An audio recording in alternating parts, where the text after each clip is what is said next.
प्रणाम गुरु जी। प्रणाम। प्रणाम। प्रणाम गुरु जी। प्रणाम जी। प्रणाम। प्रणाम। ज्यादा प्रणाम। प्रणाम प्रणाम गुरु गुरु जी। जी। प्रणाम। प्रणाम। प्रणाम। आप सभी लोगों का बहुत बहुत अभिवादन है, अभिनंदन है। स्वागत है आज के इस सत्र में। 90 दिन की इस यात्रा का इस आखिरी पड़ाव में हम लोग सब खड़े हैं, जहां रिवीजन का भी आखिरी पड़ाव है। और आज हम लोग ये जो चौथा फेज चल रहा था, इस 21 दिन का, उसका भी रिवीजन कर लेते हैं। वैसे ये फेज इस बात के लिए था कि हम लोग जो भी तीनों फेज में हमने अभ्यास किया है, वो अपने जीवन में सहजता से, सरलता से चला आए। उसके लिए अभ्यास न करना पड़े, वो हमारी साधना सहज हो जाए, सरल हो जाए। इसी के लिए चौथा फेज बना था। चौथा फेज में नया कुछ नहीं था, बस जीवन में उसको कैसे उतारना है, डे टू डे लाइफ में कैसे लाना है।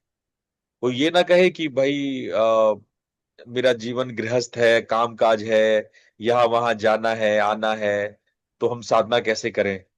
तो मैंने अपने डे टू डे लाइफ में साधना को इनकलकेट कैसे करें, उसके लिए ये चौथा फेज बनाया था। और ये स्वाभाविक और सहज हो जाता है जब आपने पिछले तीनों फेज को बहुत बढ़िया से अनुपालन किया है। तो ये चौथा फेज अपने आप बहुत इजी और स्वाभाविक रूप से सहज हो जाता है। तो हम लोग इसमें मोस्टली रिवीजन का पार्ट पढ़े हैं। आइए एक नजर मार लेते हैं क्या क्या हम लोगों ने देखा है। तो पूरी डायरी इस तरह से है, देखो। हम लोग 71वें दिन वॉकिंग मेडिटेशन, ईटिंग मेडिटेशन, मतलब खाने पीने चलने सब में मेडिटेशन की बातें कैसे हो सके, है ना। ये आत्म जागरूकता जीवन को परिवर्तन कैसे करता है, जीवन में कहाँ कहाँ हम इन साधनाओं का इस्तेमाल करते हैं, वर्क लाइफ बैलेंस कैसे होता है ना। आपका काम काज, आपका जीवन, मैंने बताया ना, ये फेज जो है वो जीवन में उतारने की बात थी, जीवन में साधना को एकाकार करने की बात थी। उसी में मैंने नॉन वर्बल कम्युनिकेशन बताया आपको, भूत विद्या, शीतलीकरण, ये तीनों महान ज्ञान आपको दिया, जिसमें कि हम लोग का बॉडी लैंग्वेज किस प्रकार से एक दूसरे से वार्ता करता है, जो हमारे भीतर के साइकोलॉजी है, जो हमारे पंचभूत है, उसके विषय में मैंने आपको भूत विद्या बताया था, शीतलीकरण बताया था। साधक बाधक तत्व के 11 एपिसोड्स में हमने स्पिरिचुअल ईगो के विषय में बताया था। ठीक है। फिर हमने आधार साधना, जो बेसिक नींव वाली साधना थी, खाने पीने सोने वाली, उसको हमने रिवाइज किया था।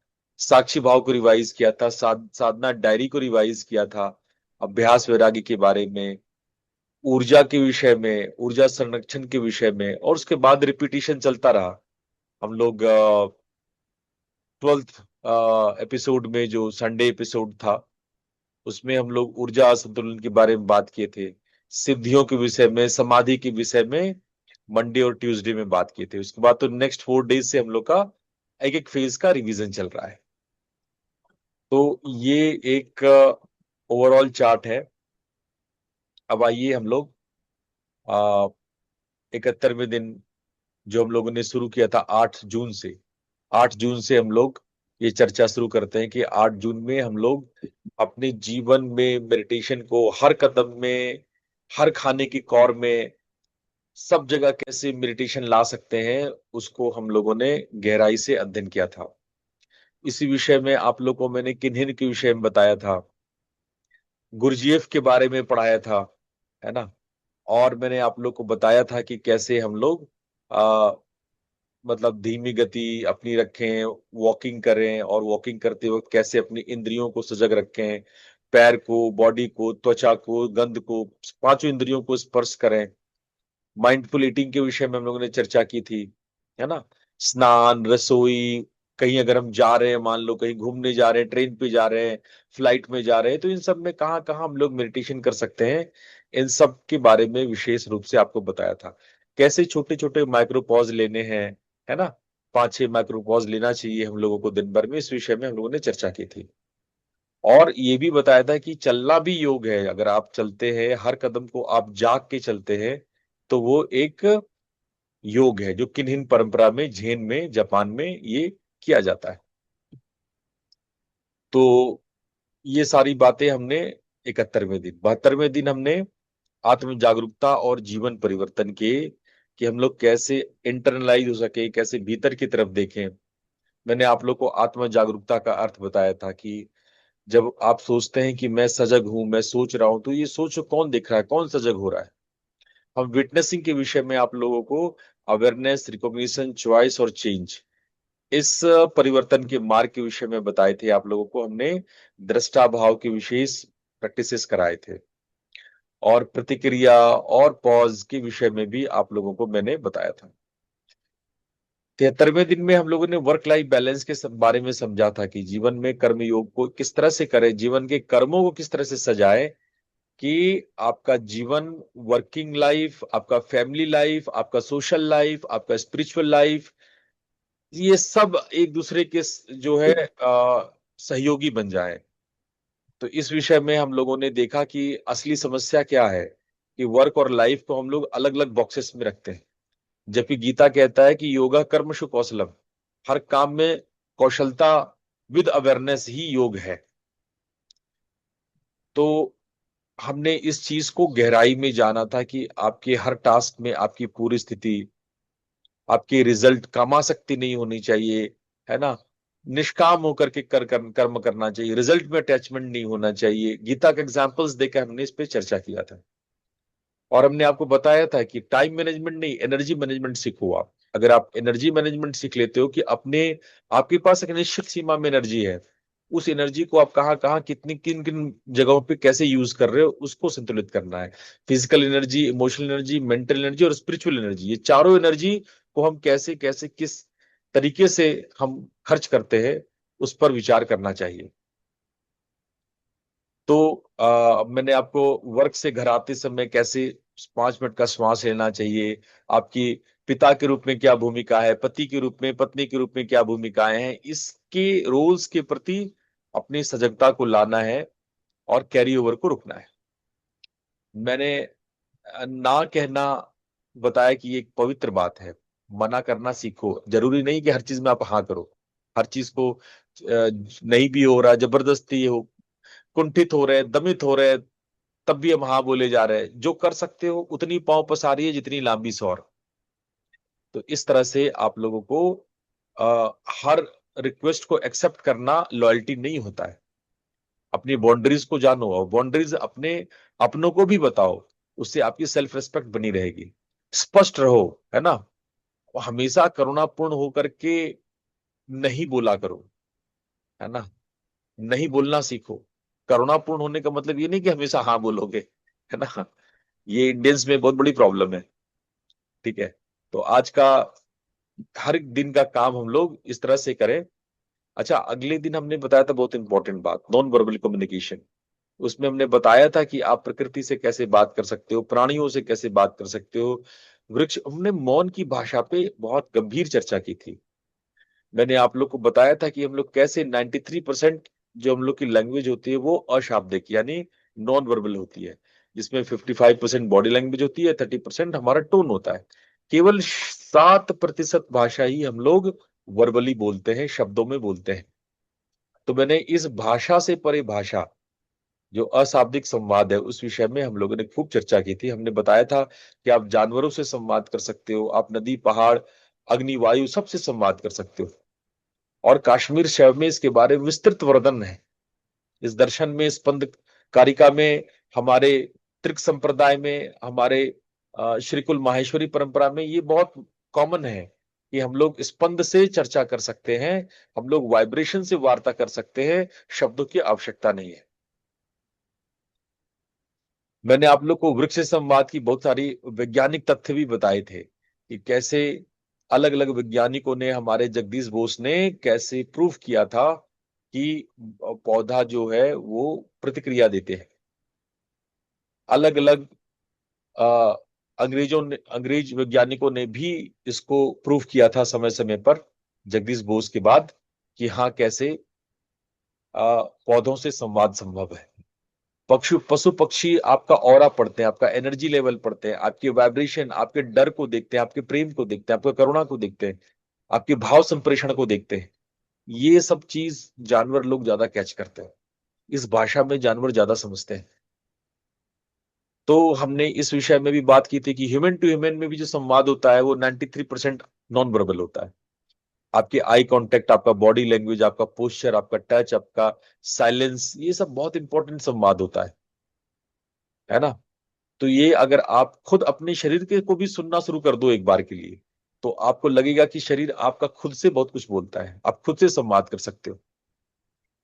तो ये सारी बात हम लोगों ने सविस्तार 74वें दिन देखी थी। उसके बाद हम लोगों ने भूत विद्या के विषय में आ, मूल रूप से थोड़ा बहुत समझा था, जाना था, लेकिन इस पर हम लोगों ने ज्यादा डिटेल नहीं किया था, शीतलीकरण पे ज्यादा डिटेल किया था। शीतलीकरण में हम लोगों ने देखा था QRT, DRT, MSRT, योग निद्रा, ये सब विषयों पर हमने डिटेल में बात करी थी।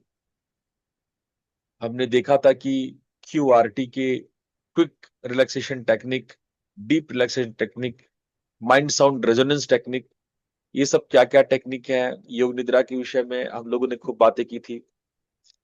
फिर हम लोगों ने साधक बाधक तत्व पे बातें की थी। ठीक है, ये बहुत इंपॉर्टेंट चर्चा था जिसमें कि हमने स्पिरिचुअल ईगो के विषय में आप लोग के विस्तार से बताया था। फिर किस प्रकार की साधना से अहंकार उत्पन्न होते हैं, किस प्रकार से विनम्रता का अभ्यास कर सकते हैं, इसके विषय में हमने चर्चा किया था। फिर हम लोग एक एक करके सभी साधनाओं पर रिवीजन किया था, विपස්සना, बॉडी स्कैन, ब्रेथ, आधार साधना, श्वास, ये सब बातें, नोटिसिंग करना, ये सब बातें हम लोगों ने चर्चा किया था। साक्षी भाव का भी हम लोगों ने रिवीजन किया था कि हम लोग साक्षी का को हम लोग अपने जीवन में कैसे ला सकते हैं, हम लोग अपने जीवन में गुरजेफ का फॉर्मूला कैसे ला सकते हैं, विचारों के प्रति साक्षी कैसे हो सकते हैं, ये सब बातें हम लोगों ने देखी थी।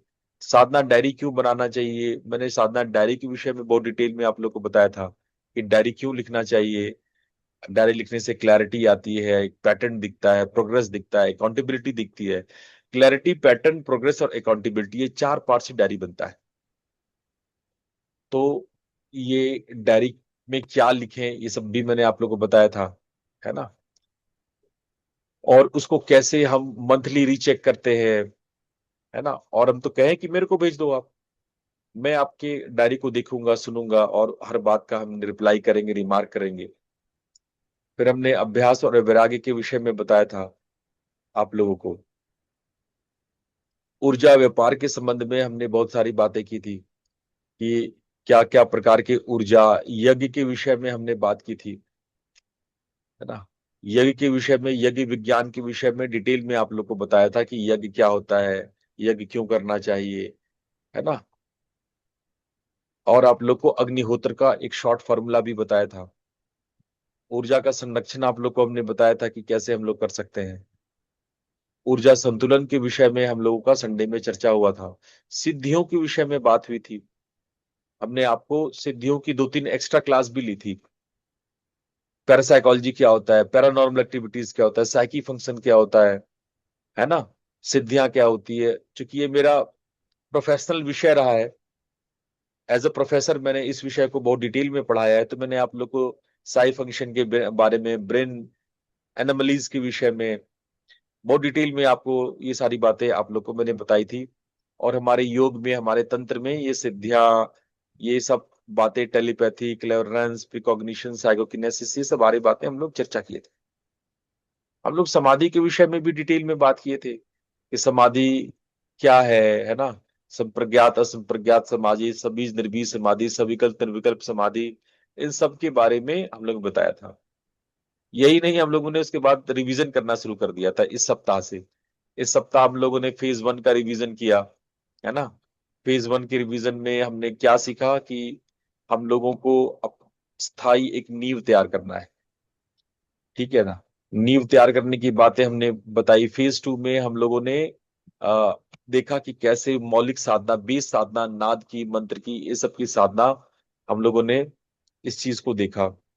फेज 3 में हम लोगों ने देखा कि किस तरह की हायर बेसिक 7 साधनाएं आप लोग को बताए थे, कैसे चाइना में, जापान में, है ना, इंडिया में, तंत्र में, ये सब अलग अलग साधनाएं। फेज 4 में जो हम लोग देखे कि कैसे हम लोग जीवन में कैसे ला सकते हैं साधनाओं को, उसके अलग अलग टेक्निक्स को हम लोगों ने जाना।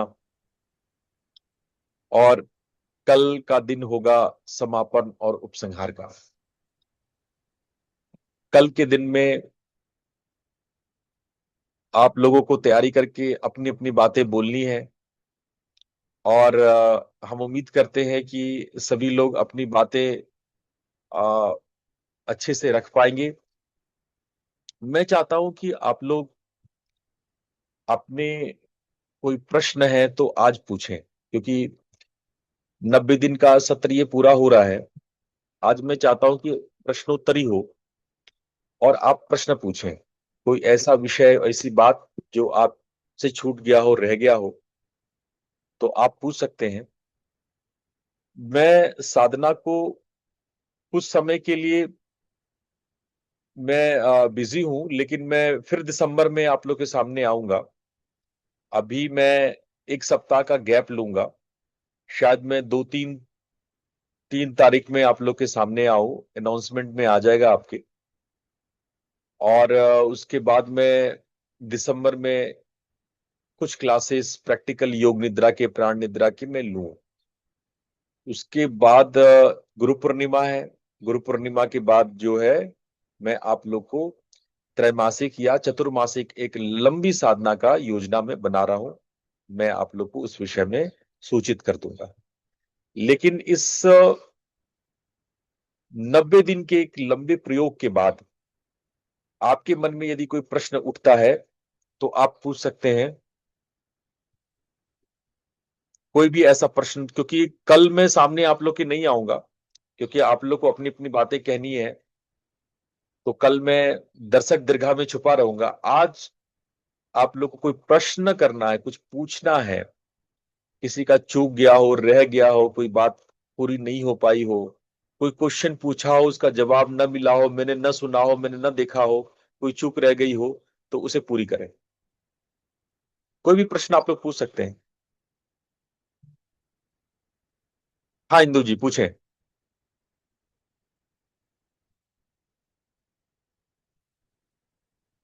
इंदु जी आप हाँ। म्यूट हैं। हाँ पूछें। हाँ, प्रणाम गुरुजी।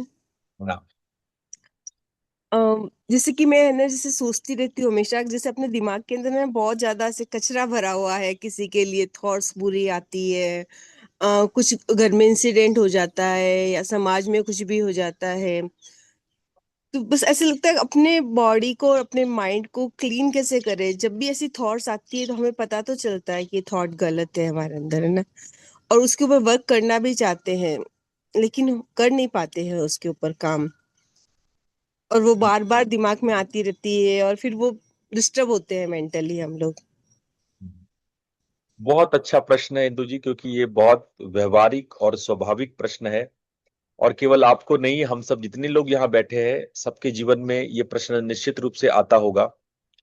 और हम लोग के जीवन में यदि कोई घटना दुर्घटना घटती है, उसका बार बार मन में आना बहुत स्वाभाविक है, और उससे जो परेशान हम होते हैं वो भी स्वाभाविक है। प्रश्न उठता है कि हम कैसे इससे बचें। बहुत अच्छा प्रश्न इंदु जी।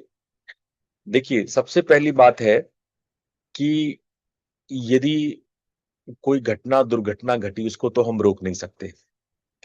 हम क्या कर सकते हैं? हमारा किस पे वश हो सकता है? हमारा अपने मन पे ही वश हो सकता है, और हमारा किसी पे वश नहीं है। शरीर भी, अगर मन चिंतित है तो उसका रिएक्शन शरीर पे आएगा ही। आप मन में स्ट्रेस लेंगे, कुंठित होंगे, चिंतित होंगे, गुस्सा करेंगे, घृणा करेंगे, जो भी करेंगे उसका रिएक्शन शरीर पे आएगा ही। तो शरीर के परिवर्तन को भी वो रोक नहीं सकते।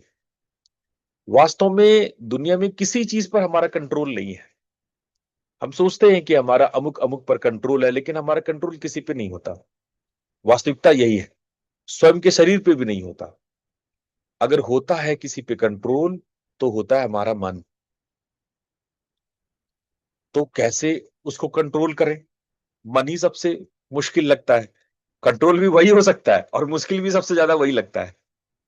तो सबसे पहली बात, यदि कोई विचार बार बार आने लगे, 2 3 4 5, तो आप अलर्ट हो जाइए। कोई भी विचार 2 से 3 चौथी बार आ गया तो आपके कान खड़े हो जाने चाहिए, सजग हो जाने चाहिए कि एक ही बात, एक बार में तो आप समझ गए बातों को। एक बार जो आपका क्रोध आना था, घृणा आना था, ईर्ष्या आना था, नेगेटिविटी आनी थी, जितना नुकसान आपका उस बात से होना था वो हो गया। लेकिन अब उसी घाव पे बार बार नमक छिड़कना, उसी घाव पर बार बार उंगली करना, अगर ये प्रक्रिया हो रहा है तो आप सजग हो जाइए, क्योंकि मन की आदत है उंगली करना, मन की आदत है घाव पे नमक छिड़कना। इसीलिए ऐसे में आप जैसे ही वो थॉट बार बार आ रहा हो, थोड़ी देर के लिए वहीं ठहर, जहां पे ये थॉट आ रहा है, 1 सेकंड के लिए, कुछ सेकंड के लिए आप वहीं रुक जाइए। STOP, स्टॉप कर लीजिए, और एक बार आप उस थॉट को गौर से देखिए, और धीरे से अपने मन ही मन कहिए, मुझे ये थॉट नहीं चाहिए। अपने हृदय से कहिए, मुझे ये थॉट नहीं चाहिए, अनावश्यक थॉट है, अनवांटेड गेस्ट है। एक बार ये प्रतिक्रिया अपने आप से उस घटना का जो विचार आपके मन में आ रहा है उसको दीजिए। ये लेबलिंग आपके तरफ से अपने भीतर से आने दीजिए, उसको जाने दीजिए, ये संप्रेषण कि मुझे ये नहीं चाहिए। मन को संप्रेषित कीजिए, मन को कहिए, मन मुझे ये विचार नहीं चाहिए। ऑलरेडी 2 3 बार आ चुका है, अब नहीं चाहिए ये विचार। ये मेरा नुकसान कर रहा है, ये मेरे अंदर क्रोध, घृणा, काम, ना जाने कितने नेगेटिव थॉट्स ला रहा है। अब मुझे ये विचार नहीं चाहिए। एक बार आप मना करके देखो मन को, मालूम है मन नहीं मानेगा। मन थोड़ी देर के लिए रुकेगा, फिर से वो, क्योंकि मन को उसमें रस मिल रहा है, मन को उसमें दुख मिल रहा है, मन को उसमें अशांति मिल रही है। मन को ना दुख अशांति बड़ा प्रिय है। तो मन को उसमें दुख मिल रहा है, मन को उसमें अशांति मिल रही है, मन को उसमें विकार मिल रहा है, मन को उसमें नाना प्रकार के टेस्टी टेस्टी भोजन मिल रहा है।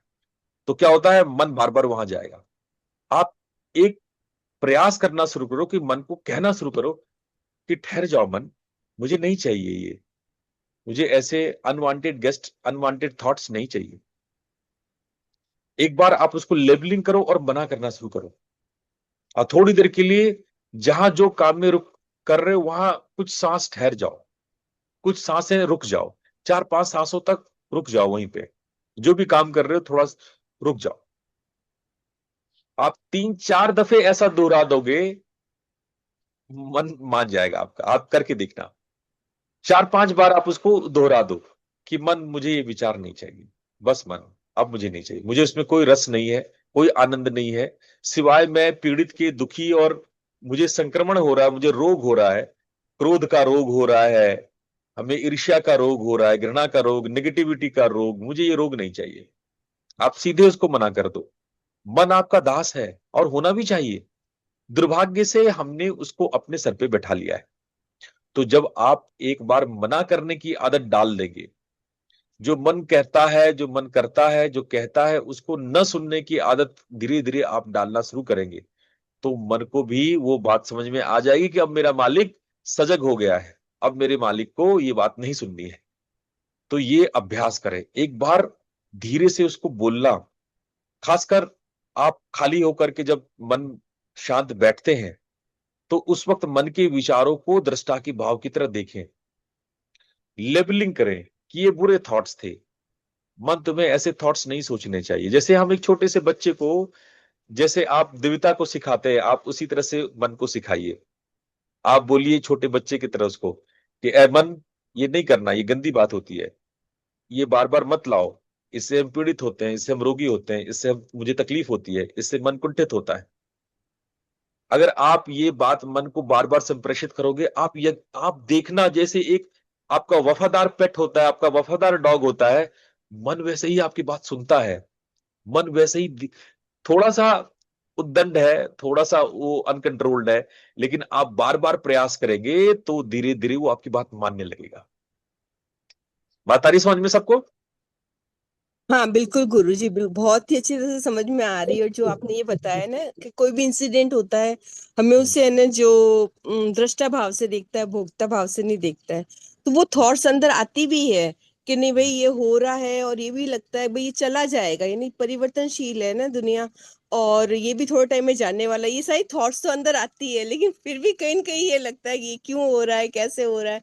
लेकिन आपने जो ये बातें बताई है, तो मैं उस पर वर्क करूंगी जरूर, है ना गुरुजी। बहुत सरल है, बस मन को सीधे सीधे बोलिए कि ऐ मन, हम्म तू बहुत प्यारा है, बहुत दुलारा है, मुझे बस ये नहीं चाहिए, मुझे इससे हम्म। तकलीफ होती है। ये बात आप लेबलिंग करके, मन को लेबल करके क्या कहना शुरू कीजिए, देखिए बहुत क्विक इसका असर होगा। बिल्कुल गुरुजी, धन्यवाद गुरुजी। ठीक है, और किसी सर का गुरुजी मेरा एक प्रश्न है। हाँ पूछे। हाँ, गुरुजी जैसे अगर आपके मन में कोई बात होती है, आप किसी को हम्म, कह नहीं पाते, तो हम्म। अंदर ही अंदर आपको घुटन होती है, तो उस चीज पे हम कैसे वर्क कर सकते हैं? देखो, कह नहीं सकते हैं, पर आप कई तरीके से कह सकते हो। ठीक है, हम वर्बली नहीं कह सकते हैं, हम्म। लेकिन नॉन वर्बली हम कई तरीके से कह सकते हैं। मैं इसको समझाने के लिए एक छोटी सी बात आपको सुनाता हूँ, एक कहानी सुनाता हूँ। आ, मेरे एक कलीग थी, पटनायक मैम। वो माइक्रोबायोलॉजी की प्रोफेसर थी, और उनकी उनकी सास से नहीं बनती थी, और वो हमेशा कोई ना कोई झंझट घर में, मतलब शायद उनके सास के दिमाग में कोई ऐसी बहू जो घर का काम काज करे, संभाले, सब कुछ घर संभाले, और वो वर्किंग लेडी थी। तो एक दौर था 80s 90s की, जिसमें ये वाला संघर्ष बहुत ज्यादा था। तो ये उसी उसी दौरान की बात है, तो बड़े परेशान हुआ करती थी वो। तो हमारी जब उनसे बात हुई इस विषय में, तो उन्होंने कहा कि देखो गुरुजी, बड़ा प्रॉब्लम है, मैं बोल के भी नहीं बोल, मैं उनके प्रति बहुत रेस्पेक्ट है, लेकिन मैं समझा नहीं पाती हूँ उनको, मैं बोल नहीं पाती हूँ, मैं अपनी बातें समझा नहीं पाऊंगी, वो समझ नहीं पाएंगी, उनका दिमाग उतना ब्रॉड नहीं है कि मेरी बातें समझ पाए वो।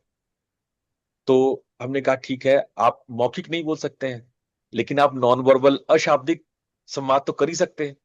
तो उन्होंने कहा कि अशाब्दिक संवाद कैसे करते हैं? हमने कहा चलो मैं बताता हूँ आपको।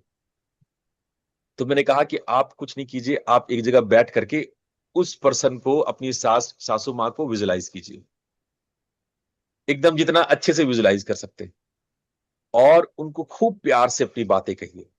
रियल मत कहिए, लेकिन जब 5 मिनट आप सोफे पे बैठे हैं, रिलैक्स कर रहे हैं, आरामदायक स्थिति में आप 5-7 मिनट हैं, उस वक्त आप कंप्लीटली विजुलाइज कीजिए, और दिल की सारी बात उनको कहिए, उनको विजुलाइज करके कहिए।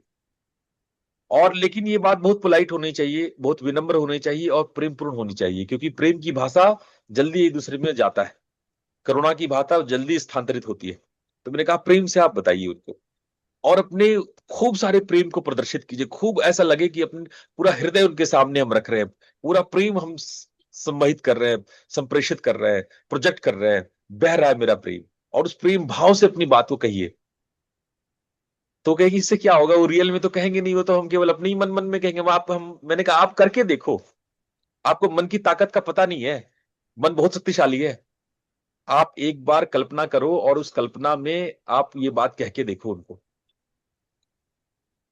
तो अनमने ढंग से वो स्टार्टिंग में बैठी, उसके बाद धीरे धीरे उनको अच्छा लगने लगा। और उसके बाद वो ज्यादा दिन नहीं, मुश्किल से 3 हफ्ते बीते थे, 20-21 दिन बीते थे। मेरे को कॉल करके कहती है कि अरे गुरुजी तो बड़ा जबरदस्त हो गया, ये तो जो है बिना कुछ चर्चा के, बिना कुछ झगड़ा के, बिना कुछ बातचीत के मेरे अंदर क्या परिवर्तन है ये तो मुझे नहीं पता, लेकिन सासू माँ के अंदर बहुत सारी चेंजेस आने लगे हैं। बिना बातचीत के, बिना कोई संवाद के, बिना कोई झंझट के उनके अंदर चेंजेस आने लगे। आप करके देखना, ऐसा कोई बहुत मुश्किल बात नहीं है और इसमें कुछ नहीं जा रहा है। आपको बस 5-7 मिनट ऐसे बैठ जाना खाली समय पर, बढ़िया से विजुलाइज कर लेना और संवाद करना। लेकिन संवाद अति प्रेम पूर्ण होना चाहिए, प्रेम की धारा बहनी चाहिए, क्योंकि प्रेम से इजिली केटी होता है, नॉलेज ट्रांसफर होता है ना। तो हाँ आप ये जी, हाँ करके जी। देखना। अच्छा गुरु जी, अगर किसी को समझाना भी हो, अगर आप सामने से नहीं समझा पा रहे, कुछ सिचुएशन ऐसे, तो यही तरीका भी अपना के हम ऐसे समझा सकते हैं उनको, अपनी बात उन तक पहुंचा सकते हैं, मतलब आपका कहने का बिल्कुल, मतलब है। बिल्कुल पहुंचा सकते हैं। ठीक है, आपको ठीक। लगेगा 2-3 हफ्ता लगेगा, ऐसा नहीं है कि, क्योंकि हम्म। इतना आसानी आपका और उनका प्रेम इतना अगर नहीं जुड़ा हुआ है तो इतना आसान हम्म। नहीं होता है। लेकिन आप करके देखिए, 2 से 3 हफ्ता में आप दुश्मनों तक भी अपनी बात पहुंचा सकते हैं। जो आपके बैरी है, दुश्मन है उस तक आप अच्छा, अपनी बात पहुंचा सकते हैं। ठीक है, ठीक है, मैं करके देखती हूँ, फिर मैं आपको हाँ, बताऊंगी फिर क्या बिल्कुल होता है। बिल्कुल, आपने बहुत बताया, मैंने बहुत बहुत धन्यवाद। प्रयोग करवाया, इस पे बहुत प्रयोग किया है, एकदम सफल रहा है। बहुत बहुत धन्यवाद गुरु जी। धन्यवाद। हाँ। गुरु जी प्रणाम। हाँ, प्रणाम, पूछे। मेरा एक प्रश्न है। हाँ, पूछे। अ, आपने तो बहुत कुछ सिखाया है, लेकिन हमको 1-1.5 घंटा सुबह में और 1-1.5 घंटा शाम को करना है, तो कौन से प्राणायाम, कौन सी क्रियाएं करें, वो आप बता सके तो अच्छा है। और दूसरा, जब दुर्गा सप्तशती का पाठ पढ़ते हैं तो वो बोल के पढ़ना चाहिए या मन में पढ़ना चाहिए? देखो, दुर्गा सप्तशती बोल के पढ़ो। अच्छा। हाँ, कोशिश और करो कि हम अगर उच्चारण में गड़बड़ी हो जाए तो फिर से दोबारा से पढ़ो।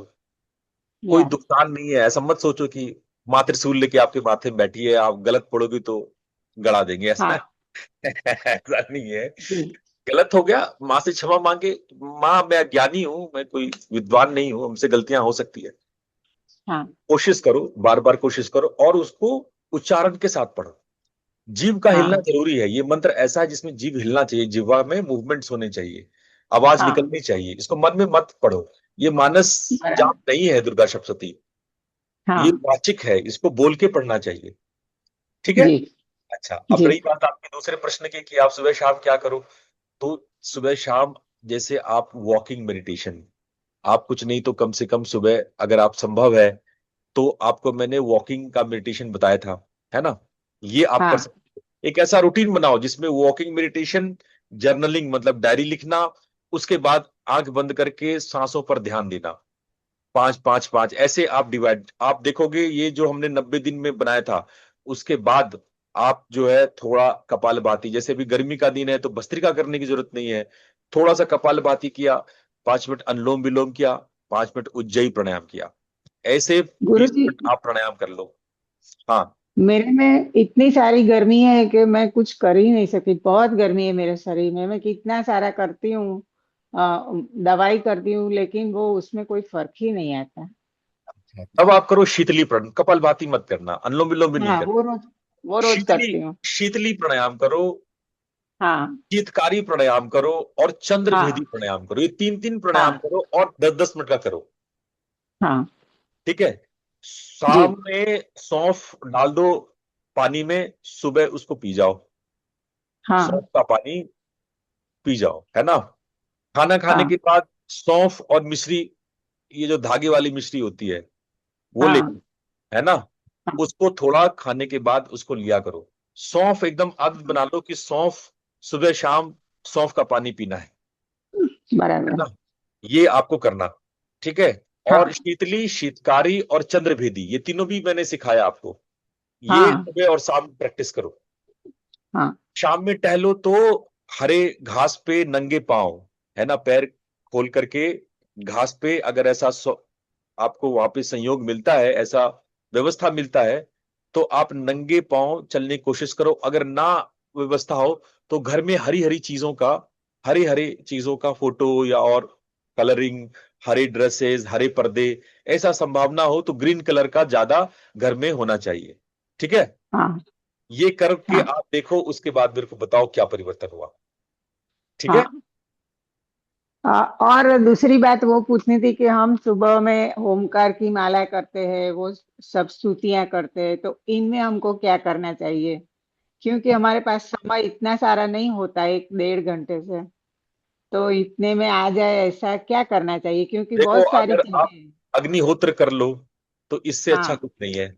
वो लगेगा पांच अच्छा। सात मिनट कुछ ज्यादा नहीं लगेगा। आपको मैंने सिखाया है ना, अग्नि में हाँ चावल का 7 बार, वो 7 मंत्र, वो कर लो उतना। ठीक है। हाँ। ये ये कोई इसके इससे इतना शक्तिशाली, इसके अलावा कोई रिचुअल की आवश्यकता नहीं है, किसी अच्छा। रिचुअल की आवश्यकता नहीं है। ये अपने आप में सबसे वैदिक और प्राचीनतम विधि है। हाँ। ये आप अगर कर लिए तो कोई मंत्र तंत्र करने की आवश्यकता नहीं है। ठीक अच्छा। है। ये आप अपना नियम बना लो कि हवन करना है। हाँ। ठीक है। हवन कर लिया, बहुत ज्यादा आपका और भी समय बचता है प्राणायाम के अलावा, शीतली शीतकारी करने के अलावे, तो बस ओम चैंटिंग या नमः शिवाय का मंत्र एक बार 5 मिनट हाँ। के लिए जप ले, बस। इससे ज्यादा कुछ करने की आवश्यकता नहीं। अच्छा। ठीक है। प्रणाम गुरु जी। नाम। और बताएं। एक प्रश्न अर्जुन जी पूछ रहे हैं कि प्रज्ञा और ऋतंभरा में क्या भेद है। ऋतंभरा प्रज्ञा का एक प्रकार है बेटा। प्रज्ञा कई प्रकार के होते हैं, है ना। प्रज्ञा ऋतंभरा भी हो सकता है, प्रज्ञा आपकी सिद्धिदायक हो सकती है, प्रज्ञा आपकी प्री कॉग्निशन की हो सकती है, पोस्ट कॉग्निशन की हो सकती है, प्रज्ञा आपका किसी खास विषय के लिए हो सकता है। प्रज्ञान का मतलब पहले समझ लो, प्रज्ञा मतलब क्या होता है। जो नॉलेज सूचनात्मक ना हो, इंफॉर्मेटिव ना हो, बल्कि अनुभव गम्य हो, जिसको आपने अनुभव किया हो, अनुभव से प्राप्त ज्ञान को हम प्रज्ञान कहते हैं, जिसका आपको अनुभव भी हुआ। कुछ ज्ञान ऐसा होता है जो आपकी बुद्धि, आपकी समझ, आपकी नॉलेज, आपने इधर उधर से कलेक्शन किया हुआ है, वो ज्ञान हो गया, वो नॉलेज हो गया। लेकिन विजडम क्या हुआ, जब आपने उस ज्ञान को साक्षात कर लिया, उस ज्ञान को जी लिया, उस ज्ञान को अनुभव कर लिया, वो हो जाती है प्रज्ञा। उसके लिए ये भी जरूरी नहीं है कि आपकी इंद्रियां एक्टिव हो, आपकी इंद्रियां मीडियम बने, बिना आंखों के देख सकते हो, बिना कानों के सुन सकते हो, मतलब इंद्रियां भी माध्यम बने, इसकी भी आवश्यकता नहीं है। ऋतंभरा ऋत शब्द से बना है। ऋत शब्द का अर्थ होता है इस ब्रह्मांड की व्यवस्था, इस ब्रह्मांड का सत्य। जब आप इस ब्रह्मांड की व्यवस्था को जान लोगे, इस ब्रह्मांड के सत्य को जान लोगे, जब ब्रह्मांडीय ज्ञान हो जाता है, जब किसी को महतत्व की प्राप्ति हो जाती है, जब किसी को अस्मिता संप्रज्ञात लग जाता है, जब किसी को विवेक ख्याति हो जाती है, पुरुष और प्रकृति का अलग अलग ज्ञान हो जाता है, उसको ऋतंभरा प्रज्ञान कहते हैं। ऋतंभरा अलग नहीं है, एक खास प्रकार का प्रज्ञान है। इसको हाईएस्ट प्रज्ञान कहते हैं, सबसे उच्चतर प्रज्ञान कहते हैं। इसमें प्रकृति और पुरुष का पता लग जाना होता है, विवेक ख्याति का हो जाना होता है, ब्रह्मांडीय ज्ञान का पता लग जाना होता है, उसको ऋतंभरा प्रज्ञान कहते हैं। समझ में आया। हाँ प्रशांत जी, आप पूछें, क्या पूछना चाहते हैं। प्रणाम गुरुजी। हाँ। गुरुजी, ये हमें नमः शिवाय या ओम नमः शिवाय, इस कौन सा सही रहेगा करना? देखो, नमः शिवाय ये पंचाक्षरी मंत्र है। यदि आपको दीक्षा मिला है, आप इस मंत्र से कोई कामना, कोई इच्छा, अपनी साधना, अपने मोक्ष के लिए, चाहे स्वार्थ हो या परमार्थ हो, अगर ये साधना करना चाहते हैं तो हम नमः शिवाय का जाप करते हैं। पंचाक्षरी में नमः शिवाय आता है। लेकिन यदि आप जगत कल्याण के लिए, आप समष्टि के लिए, आप सभी के लिए, आप परिवार के लिए, आप समाज के लिए, है ना, करना चाहते हैं, दीक्षित नहीं है, तो ओम नमः शिवाय का उच्चारण करना चाहिए। तब उसमें ओम को आगे लगाना चाहिए। ओम नमः शिवाय को सार्वजनिक बना देता है। वरना अगर नमः शिवाय करेंगे तो ये आपके लिए होगा, आपके सेल्फ के लिए होगा। ठीक है। अगर उसके लिए दीक्षा लेनी है गुरुजी नमः शिवाय मंत्र बोलने के लिए? हाँ, नमः शिवाय मंत्र के लिए भी दीक्षा होती है। अच्छा। और लेकिन लेकिन यदि आप किसी, जैसे आप अभी मेरे से जुड़े हो, तो जी। आप नमः शिवाय का जाप कर सकते हो। मैं वैसे भी सबको बोलता हूं कि नमः शिवाय का जाप कर लो, कोई दिक्कत नहीं। इसके लिए मेरे से अलग से बैठने की आवश्यकता नहीं। मेरे साथ, मेरे से जुड़े हो उतना ही काफी है, किसी गुरु से जुड़े हुए हो उतना ही काफी है, क्योंकि नमः शिवाय विशिष्ट मंत्र है, तो उसके पेरीफेरी में गुरु आ जाते हैं। इसलिए जब आप नमः शिवाय करते हैं तो गुरु की साधना अपने आप, गुरु से संपर्क अपने आप हो जाता है। धन्यवाद गुरुजी। और हाँ। एक और सवाल था, ये आपने जो उज्जय प्रणाम का बताया, तो उसमें गुरुजी सो हम और हम सा, और कौन सा इनहेल कौन सा एक्सहेल, क्योंकि दो अलग अलग प्रक्रिया आती है। आपने भी एक बार करवाया था शायद साल भर पहले या कुछ महीने पहले, सो हम करते करते फिर आप हमसा में पलट गए थे। तो ये थोड़ा क्लैरिटी प्लीज दीजिएगा।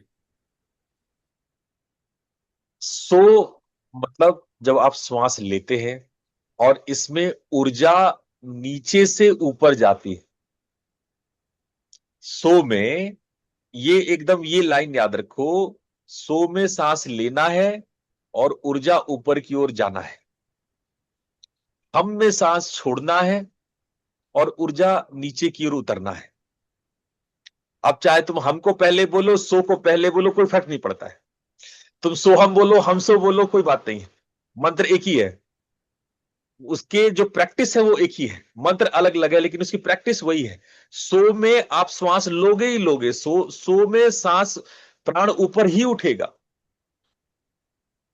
ये बात खाली याद रखना। चाहे हम सो करोगे तो भी प्राण ऊपर की ओर उठेगा, और सोहम करोगे तब भी सो में सांस ऊपर उठेगा। मंत्र चाहे हम सो हो चाहे सोहम हो, सो बोलते वक्त सांस ऊपर ही उठेगा और हम बोलते वक्त सांस नीचे ही जाएगा। ये वाली बात खाली याद रखनी है। अब बहुत बहुत दोनों अच्छे से में बताया अंतर गुरुजी क्या ने। है? अब अंतर सिर्फ ये कि पहले ये करे या पहले हम करें या पहले सो करें। पहले ऊर्जा ऊपर या पहले ऊर्जा नीचे, बस इतने में ही फर्क है। लेकिन सो के साथ सांस ऊपर, हम के साथ श्वास नीचे, यही याद रखना है आपको। ठीक बात है। बहुत बहुत धन्यवाद गुरुजी, आपने एकदम क्लियर कर दिया। Thank you. हाँ। हाँ जी डॉक्टर साहब पूछिए, आप कुछ पूछना चाह रहे हैं। आप अनम्यूट कर लें डॉक्टर साहब, म्यूट हैं आप।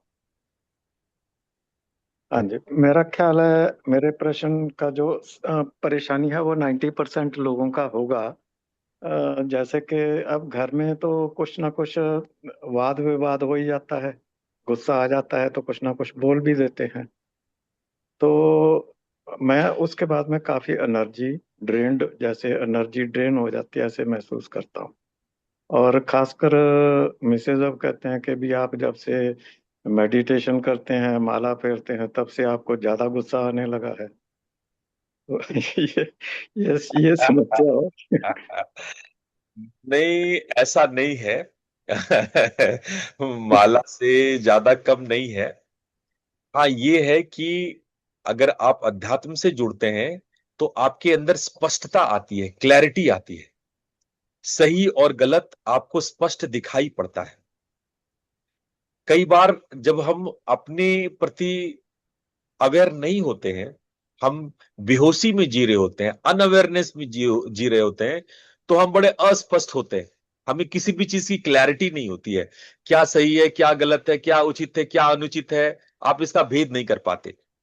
लेकिन जब आप में अवेयरनेस बढ़ने लगता है, आप में सजगता बढ़ने लगती है, तो आप में बड़ी स्पष्टता आ जाती है कि नहीं, ये सही, मुझे ये स्पष्ट दिख रहा है कि ये चीज ऐसा है, ये हमें स्पष्ट दिख रहा है कि ये चीज ऐसा है। तो आप उस वक्त लोगों को बताते हैं कि देखो ये सही है, ये गलत है। देखो गलती कहां होती है? जहां पे आप चाहते हो कि जो हमें स्पष्टता से दिखाई पड़ रहा है, लोग उसको मान लें। ठीक है, लोग आपकी बातों को, जो जिन सत्य को आप जानते हो, जिस सत्य को आप सत्य समझते हो, उसको लोग भी माने।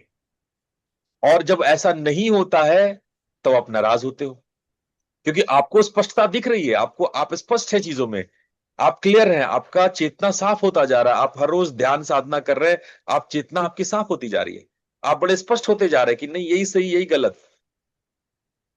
पहले थोड़ा सा असमंजस था तो आप चुप हो जाते थे, ज्यादा जोर नहीं देते थे, अच्छा चलो ठीक है जो सो। लेकिन अब आपकी माइंड क्लियर है, आप स्पष्ट है कि ये सही है ये सही नहीं है। और जब आप अपना वो स्पष्टता रखते हैं तो कई लोगों को अच्छा या बुरा लग सकता है, या कोई लोग हो सकता है आपकी बात माने ना माने। अब जब ऐसा होता है तो गलती कहां पे होती है? आपको बुरा लग जाता है, आप रिएक्ट कर देते हैं, आप क्रोधित हो जाते हैं। क्योंकि देखिए, क्रोध क्रोध आना गलत नहीं है, क्योंकि उस सत्य को आप सत्य समझ रहे हैं और लोग उस सत्य को नहीं समझ रहे हैं, उल्टा आपका विरोध कर रहे हैं, तो वो क्रोध का आना स्वाभाविक है। लेकिन प्रॉब्लम कहां पे है? प्रतिक्रिया पे। यहां पर डॉक्टर साहब आपको वर्कआउट करना है, या हम में से जो भी लोग, हमको लगता है डॉक्टर साहब ने सही कहा, सबके अंदर में सबको ये परेशानी आती होगी। तो जब क्रोध आए, याद रखना बच्चों, कभी भी क्रोध के समय में रिएक्शन मत देना। लिख लो मेरी बात, मैंने कई लेक्चर्स में भी ये बात बार बार रिपीटिशन की है। जब गुस्सा आए तब मत बोलो, तब मौन हो जाओ, चुप हो जाओ। जब मन शांत हो जाए, मन तब उस बात को पोलाइटली बोल दो, विनम्रता से बोल दो। ये याद रखना कि आपके गुस्सा करने से, आपके दबाव देने से चीजें नहीं बदलेंगी, लेकिन शायद आपकी विनम्रता से, पोलाइटली बोल देने से चीजें बदल जाए। इस बात की संभावना है कि आपकी विनम्रता से चीजें बदल जाए, है ना। लेकिन आपके रिएक्शन से, आपके क्रोधित होने से, मार कुटाई पिटाई करने से, आपके हंगामा मचाने से थोड़ी देर के लिए चीजें दब तो सकती है, लेकिन बदल नहीं सकती, बदल नहीं सकती। बदलने के लिए आपको विनम्र होना होगा। बदलने के लिए जो सबसे इंपॉर्टेंट टेक्निक है कि गुस्सा आए उस वक्त एसटीओपी, मैंने एसटीओपी का के बारे में पहले भी चर्चा किया था। रुक जाओ, थोड़ी देर पॉज ले लो, सांस ले लो। आपके गुस्सा होने से आप पहले सोचो कि मेरा कोई भी रिएक्शन, मेरा जो कहने, जो हम कहना कराना चाहते हैं वो सफल होगा या नहीं होगा। मैं जो चाह रहा हूं उसमें कुछ एक कदम हम आगे बढ़ पाएंगे कि नहीं बढ़ पाएंगे। कई बार तो हम उस फ्रस्ट्रेशन में रिएक्शन दे देते हैं, लोग हमारी बात नहीं मान रहे, हम सच्ची बात कह रहे हैं, हम जान रहे हैं ये स्पष्ट रूप से सही बात है, लेकिन लोगों की बुद्धि, कॉमन सेंस नहीं है। उस वक्त हम लोग का फ्रस्ट्रेशन बहुत तेज होता है, यहां पे हम गलती करते हैं। कभी भी आपके फ्रस्ट्रेशन से लोगों को कुछ समझ में नहीं आता है।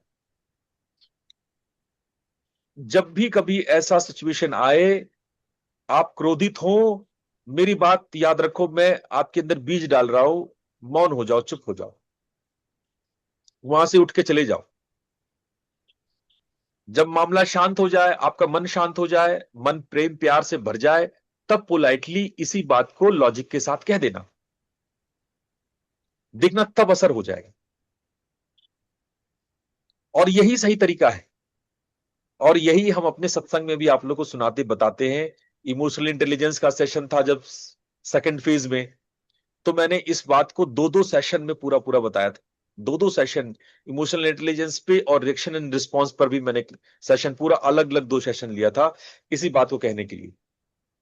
इसीलिए आप लोग, अगर आपके जीवन में स्पष्टता आ रही है, सजगता आ रही है, तो ये गलत नहीं है। आप सही को सही, गलत को गलत देख रहे हैं, यहां पे गलत नहीं है। लेकिन आप अपने मोह के बस में, प्रेम के बस में जो परिवार पर आप अब गुस्सा करते हैं, वो गलत है ना। आप में स्पष्टता आई है ना, उनमें नहीं आई है ना। आप साधना कर रहे, वो लोग नहीं कर रहे। आपको स्पष्ट सही और गलत दिखाई पड़ रहा है, उनको नहीं दिख रहा है, वो अभी भी उसी तरह से सोच रहे हैं। इसीलिए बेहतर तरीका यही है कि आप अपनी बात को जितनी विनम्रता से और लॉजिकल रख सके, और अगले का शांत मन, केवल आपका ही शांत मन नहीं है। मान लीजिए अगला गुस्सा में है, आप पोलाइटली कुछ अच्छी बात बोले, अगला ही आप पर भड़क जाए, अगला ही आपको 4 बात सुना दे, तो आपको भी अच्छा नहीं लगेगा। आप सोचेंगे हम तो अच्छी बात कह रहे हैं, इतने प्यार से कह रहे हैं, और अगला भड़के जा रहा है मेरे ऊपर। तो आप, जब हम बोलते हैं तो सही समय पर भी बोले। क्या ये बोलने का उचित समय है? क्या हम जो बोलेंगे, चलो मान लेते हैं कि हम अच्छे से बोल रहे हैं, पोलाइट अच्छे शब्दों का संकलन कर रहे हैं, मेरा मन भी शांत है, मेरा मन भी पोलाइट है, हम प्यार से भी बोलेंगे, क्या लेकिन ये उचित समय है? क्या अगला उस योग्य है अभी समझने की स्थिति में है? पता चला अगला एकदम नाराज बैठा है, कुंठित बैठा है, फ्रस्ट्रेट होकर के बैठा है। आप अच्छा उसका एक कहानी सुनाते हैं। एक बार एक चिड़िया थी, घोंसला में अपने बच्चों को, बारिश हो रही थी, घोंसला में सब छुप के दुबक के बैठे थे, घोंसला में पानी नहीं आ रहा था। तो चिड़िया ने देखा कि एक बंदर है पानी में भीग रहा है, तो उसने बड़ा प्यार से चहकते हुए बंदर को बोला कि ए भाई बंदर, तुम भी क्यों नहीं घोंसला बना लेते हो? जब बारिश होती है तुम भीगते हो, ये तो अच्छी बात नहीं है, भीगोगे बुखार लग जाएगा, परेशान होगे, मेरी तरह घोंसला क्यों नहीं बना लेते हो? तो बंदर का बड़ी आई हमको समझाने वाली पिद्दी सी चिड़िया आई हमको समझाने के लिए, उसने उसका घोंसला तोड़ दिया, ठीक है, वो उसके बच्चों को सब गिरा दिया। ये कहानी हम लोगों ने बचपन में संस्कृत के किताबों में बचपन में पढ़ा था, शायद आप लोग भी पढ़े होंगे। तो हमें देखना पड़ेगा कि हम जिसको समझा रहे हैं वो भी, उसका मूड ठीक है कि नहीं, वो सुनने लायक है कि नहीं, वो सुनने समझने की स्थिति में है कि नहीं, कि वो भीगा हुआ बंदर है। अब भीगा हुआ बंदर होगा, फ्रस्ट्रेट होगा, तो वो अपना समझने के बजाय आपका ही नुकसान करेगा। तो ये सब बातों को हम सबको ध्यान रखना चाहिए, और ये हम सबकी प्रॉब्लम है। मैं ये बात किसी एक को नहीं, डॉक्टर साहब को नहीं कह रहा, मैं सबको कह रहा हूं। हम सबको अपने जीवन में बात जोड़नी है, हम सबको ये बात याद रखनी है कि हमारा रेस्पॉन्स पोलाइट होनी चाहिए। वाणी ऐसी बोलिए मन का आपा खोए, औरन को शीतल करे आपहु शीतल होए। ये वाणी हमारी होनी चाहिए। ठीक बात है, समझ में आ गया? और कोई जी प्रश्न आप लोग? हाँ जी, जी गुरु जी, बहुत अच्छी तरह। ठीक, हाँ पूछें, गुप्ता जी पूछें आप। हाँ गुरुजी। आशीर्वाद। गुरुजी, साक्षी भाव और दृष्टा, ये शब्द मैंने आपके मुख से काफी बार सुन लिए, काफी बार सुन लिए, लेकिन जो मैं समझ पाई हूँ वो ये है कि जैसे कि एक बच्चा बारिश का पानी नहीं आ रहा है, देख रहा है, उसका 100% ध्यान सिर्फ पानी में ही है, उसको और कुछ अपने पास में क्या है, क्या उसको भूख लगी है, क्या है, यही साक्षी भाव है, इसको ही कहते हैं साक्षी भाव। 100% अपना उसको देना। एकाग्रता और दृष्टा में फर्क है। जो आप बोल रहे हो एकाग्रता है, जब हम सिर्फ एक लक्ष्य के प्रति बाकी सबको भूल जाए, सिर्फ एक लक्ष्य के प्रति अपने ध्यान को केंद्रित कर दें, उसको हम लोग बोलते हैं एकाग्रता। एकाग्रता भी अच्छी बात है, और कहीं कहीं पर जब ध्यान कर रहे हैं, पढ़ाई कर रहे हैं, कोई काम कर रहे हैं, तो एकाग्रता होनी चाहिए, फोकस होना चाहिए, वो फोकस और एकाग्रता है। लेकिन दृष्टा होना नितांत अलग बात है। दृष्टा होना, आप अपने एकाग्र भाव को भी देख रहे हैं कि मैं एकाग्र हूं, जो हो रहा है उसके प्रति आप बस सजग है, होश में है। दृष्टा का मतलब होश में होना, चेत में होना। आप होश में हैं कि क्या हो रहा है, आपको पता है कि मेरी हाथ हिल रही है, बोल रहे हैं, हम सुन रहे हैं, आप उस घटना के प्रति होशपूर्ण है। ये है सजगता, ये है आपका दृष्टा भाव। ठीक है, और साक्षी भाव किसे कहें गुरुजी? हाँ वही एक ही है, दृष्टा भाव साक्षी भाव एक ही बात। धन्यवाद गुरुजी। ठीक है, ये अभ्यास से आएगा। ये थोड़ा थोड़ा रोज रोज जब आप अभ्यास, और कैसे अभ्यास करेंगे, अपने बॉडी के प्रति रोज पहले बॉडी के प्रति सजगता लाओ। हम चल रहे हैं, मेरा हाथ हिल रहा है, हम कुछ बोल रहे हैं, मेरा मुंह हिल रहा है, अपनी बॉडी के प्रति पहले अवेयरनेस लाओगे, उसके बाद सांस के प्रति लाना। जैसे हम मेडिटेशन कराते हैं ना, पहले बॉडी को अवेयर कराते हैं, श्वास को अवेयर कराते हैं, इंद्रियों को, विचारों को, इसी क्रम में जाना है। ठीक है, स्थूलता से सूक्ष्मता की ओर, पहले स्थूल चीजों पर अवेयर होंगे, उससे सूक्ष्म, उससे सूक्ष्म और उससे सूक्ष्म।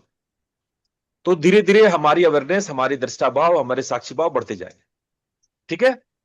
धन्यवाद। हाँ हाँ, और कोई प्रश्न रह गया हो?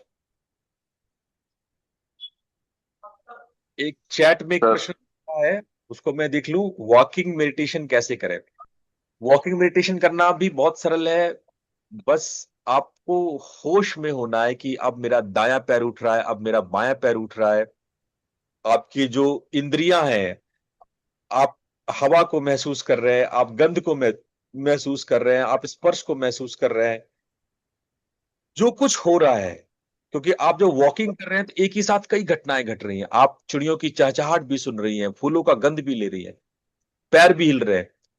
कितने चीजों के प्रति आप माइंडफुल हो सकते हैं जब आप विचारों के अतिरिक्त प्रेजेंट मोमेंट में जो भी इनपुट्स, चाहे आपकी इंद्रियां दे रही हो, चाहे आपका शरीर दे रहा हो, उन सारे इनपुट्स के प्रति जब आप सजग बनते हैं, तो ये वॉकिंग मेडिटेशन कहलाता है। ठीक है। चलो, अब अंतिम सवाल पूछ लो जो पूछना चाहते हो। Sir, this whole awareness, it is creating distance between me and my thought. That is what's happening day by day. uh, I think it's going in the right direction. Yes yes, exactly right direction. But puzzle ये है, how does it actually work? I mean, we don't know how it is working, but it is somehow working. Is it needed to understand how it's working, or it's not needed? What, in very layman language, what I say, you are splitting your mind into two parts actually. One part which involve in a work, and one part which is watching, which is just be a witness, right? So you are splitting your consciousness into two parts, right? So when you split yourself into two parts, one is functioning, one is acting, one is somewhere involved in your dynamism, whatever mental or physical, and someone is there which is just watching. Someone is there, second part is there which is not doing anything, is just watching. Just be aware of all these things. When you split your consciousness into these two parts, miracle start happens. One is that your involvement not make many mistakes. What happens normally when you involve in this things, you make many mistakes. First mistake, your moha, your attachments. Second mistakes, your vasana and your all anger and other many emotions can come on you, and sometimes you flow in your emotions. But when the second party is there which is watching, oh गुस्सा आ रहा है, oh मेरे अंदर ऐसा हो रहा है, मेरे अंदर वैसा, when you are watching yourself, somehow you are making a distance between you and your thoughts. एक मिनट।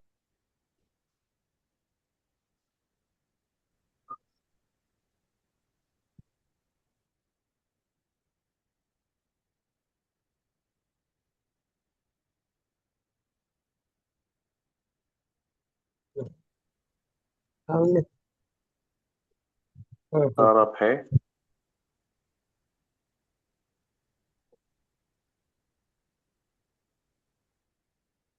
खत्म होगी।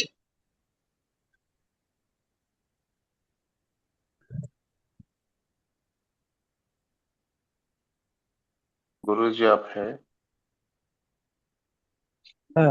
Yeah, sorry. It is just a call, important call. So, I was talking about you are actually splitting yourself into two basic parts. One is functioning and one is observing. And when you make a second party as an observer, then miracles start happens to you. You develop your EQ very fast. You can develop your emotional intelligence very fast because someone is watching. Someone's saying, oh, someone's leveling yourself, someone is leveling your intensities, someone is leveling your your informations, someone is leveling what you are doing. हमेशा कोई ना कोई देख रहा है, तो आपके गलतियां करने की संभावना बहुत कम हो जाती है। योर मिस्टेक्स, जो भी गलती आप करते हो, इट मिनिमाइज सडनली। दूसरी बात, you are very aware of many other things normally you don't aware. आपके भीतर में प्राण के कैसे मूवमेंट्स होते हैं, आपके भीतर और बहुत सारी घटनाएं घटती हैं। आप ज्यादा माइंडफुल होने लगते हैं। You become more mindful, you become more smarter than before. आपका फोकस बढ़ जाता है, आपका अवेयरनेस बढ़ जाता है, and every time you are somewhere in a divine consciousness, you will start feeling in that. So developing observance inside you, developing drashta bhav inside you is a divine process, a divine mechanism. So if you are feeling so, it is really very good, and keep on doing all these things. Within few months you will feel strange U-turn in your life. Everything will change. समझ में आया है? Thank you, sir. Thank you, sir. Yeah. The biggest problem for me is nose blockage. I don't know, it's because of the climate here. One day it's cold, one day it's raining, one day it's hot, so it keeps on changing every day. If you have any suggestion there, either you can message me or you can tell here if other I people know a have. very good Yeah. yogic practice called Neti, Jal Neti. So, but you have to learn first time from any expert. I don't know from your city if you any yoga center is there. So go to any yoga center, any yoga instructor. Just tell them you want to learn Jal Neti, and he will teach you Jal Neti, putting the water from one nostril and the water is flowing out from other side. It is very simple, very easy. Just in 5 minutes you will learn. But first time you learn from the instructor, a good instructor. Thank you. So Thank you, if you do this, it is 100 times I repeated this with many students. The same problem. It will go forever. It will go from your roots. So तो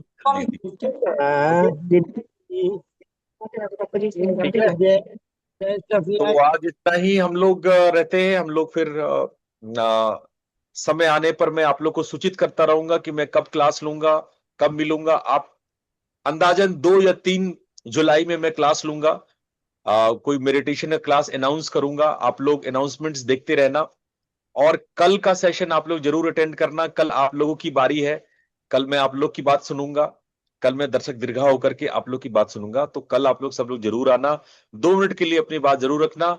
और श्रीवास्तव जी आप यहाँ पे हैं, आप class लेंगे कल का? कल का सेशन आपके ही गाइडेंस में रहेगा। प्रणाम गुरु जी। जी लेंगे। जी प्रशांत जी आप कुछ कहना चाह रहे हैं? प्रणाम गुरुजी, मैंने आपको एक मैसेज किया था, शायद आप व्यस्त थे तो देख नहीं पाए, या मैं मैसेज WhatsApp में। कर दूंगा। हाँ मैं मैसेज का रिप्लाई कर दूंगा। ठीक है गुरुजी, धन्यवाद। प्रणाम। प्रणाम धन्यवाद गुरुदेव। Pranam, Guru. गुरु